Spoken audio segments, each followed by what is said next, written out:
Assalamualaikum warahmatullahi wabarakatuh. Hai, perkenalkan nama saya Linda Juliana dari kelas 12 MIPA 2. Di sini saya akan menjelaskan salah satu materi sejarah di kelas 11, yaitu tentang tirani bangsa Jepang ke Indonesia. A. Kedatangan Jepang sebagai saudara tua Asia. 1. Masuknya bangsa Jepang di Indonesia dan sambutan rakyat terhadap Jepang. Berikut masuknya bangsa Jepang di Indonesia dan sambutan rakyat. A. Awal masuknya bangsa Jepang di Indonesia. Masuknya Jepang di wilayah Asia, terutama Indonesia, tidak terlepas dari keikutsertanya dalam Perang Dunia Kedua. Jepang mengawali Perang Asia Pasifik sebagai bagian dari Perang Dunia Kedua, yaitu pada tanggal 8 Desember 1941 dengan melakukan penyerangan terhadap pangkalan Angkatan Laut Amerika di Pearl Harbor, Hawaii. Keberhasilan Jepang mengalahkan pasukan Amerika di Filipina menyebabkan Jepang dengan mudah memasuki wilayah Indonesia. Tujuan pasukan Jepang menguasai wilayah Indonesia sebagai berikut. Yang pertama, menjadikan Indonesia sebagai daerah penyuplai bahan mentah dan bahan bakar bagi kepentingan industri Jepang. Yang kedua, menjadikan Indonesia sebagai tempat pemasaran hasil industri Jepang karena jumlah penduduk Indonesia sangat banyak. Yang ketiga, menjadikan Indonesia sebagai tempat untuk mendapatkan tenaga buruh yang banyak dengan upah yang relatif murah. Kronologi masuknya Jepang ke Indonesia sebagai berikut. Yang pertama, pada Januari 1942, Jepang mendarat dan memasuki Indonesia melalui Ambon dan menguasai seluruh Maluku. Yang kedua, pada tanggal 12 Januari 1942, daerah Tarakan di Kalimantan Timur dan Balikpapan dikuasai Jepang. Yang ketiga, Jepang kemudian menyerang Sumatera setelah berhasil memasuki Pontianak. Bersamaan dengan itu, Jepang melakukan serangan ke Jawa pada Februari 1942, di mana pendaratan tersebut dilakukan di 3 tempat, yaitu yang ke-1, pendaratan di Banten dipimpin oleh Jenderal Imamura. Yang kedua, pendaratan di Eratan Wetan di Indramayu dipimpin oleh Kolonial Tinosori. Yang ketiga, pendaratan di sekitar Bojonegoro dikoordinasi oleh Maijen Tsuchi Hisashi. B. Sambutan rakyat Indonesia terhadap kedatangan Jepang. Pada awal kedatangannya, rakyat Indonesia menyambutnya dengan senang dan mengeluk-ngeluknya sebagai saudara tua untuk menggerakkan dukungan bangsa Indonesia-Jepang melakukan propagandaan sebagai berikut. Yang pertama, Radio Tokyo memperdengarkan lagu Indonesia Raya di samping lagu Kimigayo. Yang kedua, bendera merah putih juga boleh dikibarkan berdampingan dengan bendera Jepang Hinomaru. Yang ketiga, melalui siaran radio juga dipropagandakan bahwa barang-barang buatan Jepang itu menarik dan murah harganya, sehingga mudah bagi rakyat Indonesia untuk membelinya. Yang keempat, Jepang juga mempropagandakan bahwa kedatangan ke Indonesia untuk membebaskan rakyat dari cengkraman penjajahan bangsa Barat. Jepang berusaha membentuk perkumpulan yang diberi nama Gerakan 3A, di mana Gerakan A3 tersebut yaitu Jepang Pemimpin Asia, Jepang Pelindung Asia, dan Jepang Cahaya Asia. Nah, poin kedua, pemerintahan militer dari sipil di Indonesia bentukan Jepang. Bagian A, pemerintahan militer bentukan Jepang di Indonesia. Untuk mempertahankan kemenangannya di Asia, timbul pemikiran di markas besar tentara Jepang pada pertengahan tahun 1942, Jepang membagi wilayah Indonesia menjadi 3 wilayah pemerintahan militer. Yang pertama, wilayah 1, meliputi Pulau Jawa dan Madura, diperintah oleh tentara ke-16 Rikugun atau Angkatan Darat dengan pusatnya di Batavia di Jakarta. Yang kedua, wilayah 2 meliputi daerah Pulau Sumatera, diperintah oleh tentara ke-25 Rikugun atau Angkatan Darat dengan pusatnya di Bukit Tinggi. Yang ketiga, wilayah 3 meliputi Kalimantan, Sulawesi, Bali, Nusa Tenggara Timur, dan Maluku, diperintah oleh Armada Selatan kedua Kalgun atau Angkatan Laut dan berkedudukan di Makassar. Hal ini berdasarkan Osamu Seirei atau undang-undang yang dikeluarkan oleh Panglima Tentara ke-16. Undang-undang itu berisi tentang 1.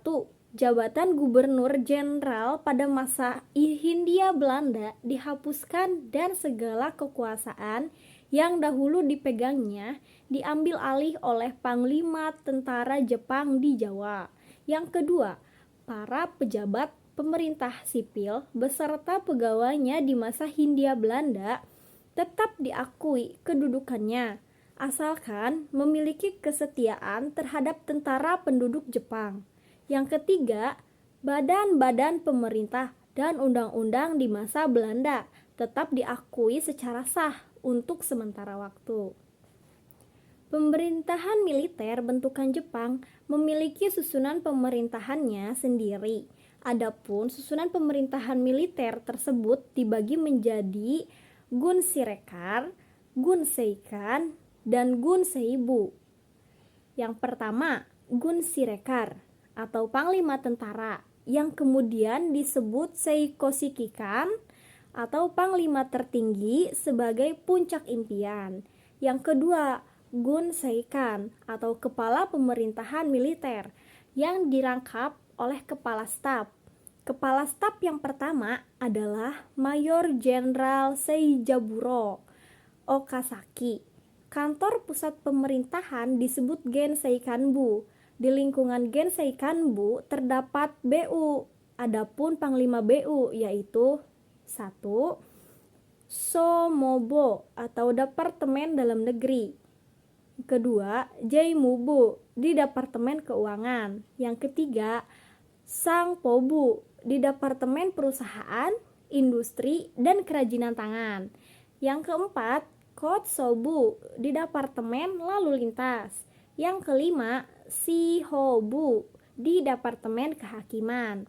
Yang ketiga, Gunseibu atau Koordinator Pemerintahan dengan tugas memulihkan ketertiban dan keamanan atau semacam gubernur. Bagian B, Pemerintahan Sipil Bentukan Jepang di Indonesia. Pada bulan Agustus 1942, pemerintahan militer berusaha meningkatkan sistem pemerintahan dengan mengeluarkan Undang-Undang Nomor 27 yang berkaitan dengan aturan pemerintahan daerah yang dimantapkan dengan Undang-Undang Nomor 28. Menurut Undang-Undang Nomor 28, pemerintahan daerah yang tertinggi adalah SHU atau Keresidenan seluruh Pulau Jawa dan Madura berdasarkan Undang-Undang Nomor 27 tentang perubahan tata pemerintahan daerah. Pemerintahan SHU dipimpin oleh seorang sucokan yang memiliki kekuasaan legislatif dan eksekutif. Dalam menjalankan pemerintahan, sucokan dibantu oleh cokan kanbo. Setiap cokan kanbo memiliki 3 BU atau bagian. Yang pertama, Naiseibu di bagian pemerintahan umum. Yang kedua, Kaiseibu di bagian ekonomi. Yang ketiga, Keisetsubun di bagian kepolisian. Tokubetsushi merupakan daerah yang posisi dan kewenangannya seperti SHU yang berada langsung di bawah pengawasan Gunseikan. B. Organisasi pergerakan masa pendudukan Jepang. Ke-1, organisasi yang bersifat sosial kemasyarakatan. Bagian A, Gerakan 3A. Jepang membentuk sebuah perkumpulan yang dinamakan Gerakan 3A. Perkumpulan ini dibentuk pada tanggal 29 Maret 1942. Perkumpulan ini memiliki 3 semboyan, yaitu Nippon Cahaya Asia, Nippon Pelindung Asia, dan Nippon Pemimpin Asia. P. Pusat Tenaga Rakyat atau sering disebut dengan Putra. Gerakan 3A dinilai gagal oleh Jepang. Kemudian Jepang berusaha mengajak tokoh pergerakan nasional untuk meningkatkan kerjasama. Jepang kemudian mendirikan organisasi Pemuda Asia Raya di bawah pimpinan Soekarjo Wiryo Pranoto. Organisasi itu juga tidak mendapat sambutan rakyat. Jepang kemudian membubarkan organisasi tersebut.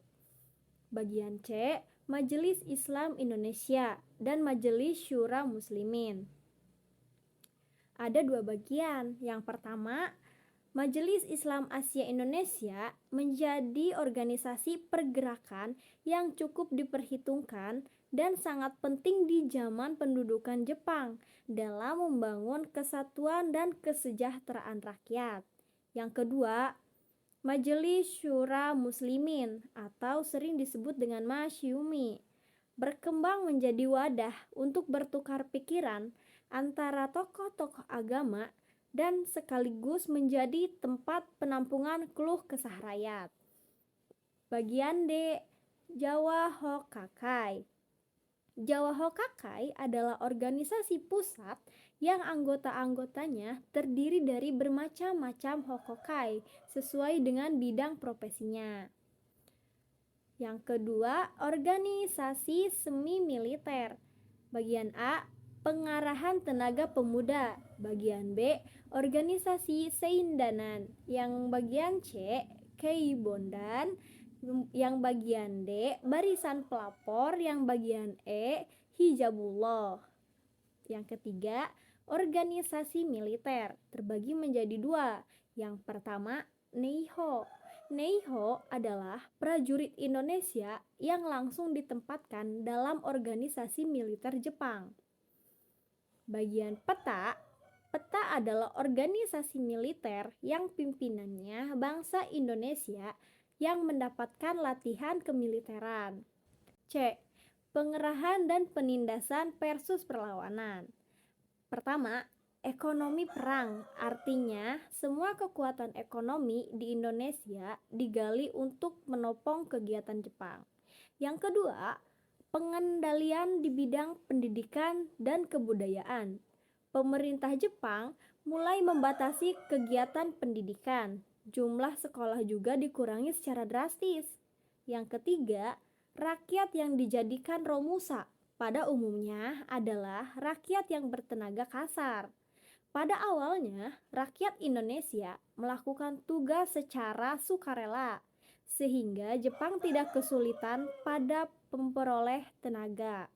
Yang keempat, perang melawan Sang Tirani. Bagian A, Aceh angkat bicara senjata. Salah satu perlawanan terhadap Jepang di Indonesia adalah perlawanan rakyat Aceh yang terjadi di Kat Plieng yang dipimpin oleh Abdul Jalil. Yang bagian B, perlawanan di Singapura. Rakyat Singapura sangat benci terhadap pendudukan Jepang, apalagi ketika mengetahui perilakunya pemerintahan Jepang yang sangat kejam. Bagian C, perlawanan di Indramayu. Para petani dan rakyat Indramayu pada umumnya hidup sangat sengsara. Jepang telah bertindak semena-mena terhadap para petani Indramayu. Bagian D, rakyat Kalimantan angkat senjata. Salah satu perlawanan di Kalimantan adalah perlawanan yang dipimpin oleh Pangsuma, seorang pemimpin suku Dayak. Bagian E, perlawanan rakyat Inan Barat. Bagian F, peta di Blitar angkat senjata. D, drama akhir Sang Tirani terbagi menjadi 3. Yang pertama, akibat pendudukan Jepang di Indonesia terbagi menjadi 4. Bagian A, Bidang politik. Bagian B, keadaan sosial budaya dan ekonomi. Bagian C, pendidikan. Bagian D, birokrasi dan militer. Yang kedua, janji kemerdekaan. Yang ketiga, Panitia Persiapan Kemerdekaan Indonesia atau yang sering disebut dengan PPKI. Sekian materi tentang tirani bangsa Jepang ke Indonesia. Saya memohon maaf apabila terjadi kesalahan dalam tutur perkataan saya. Saya pamit undur diri. Ditutup wabillahi taufiq wal hidayah. Wassalamualaikum warahmatullahi wabarakatuh.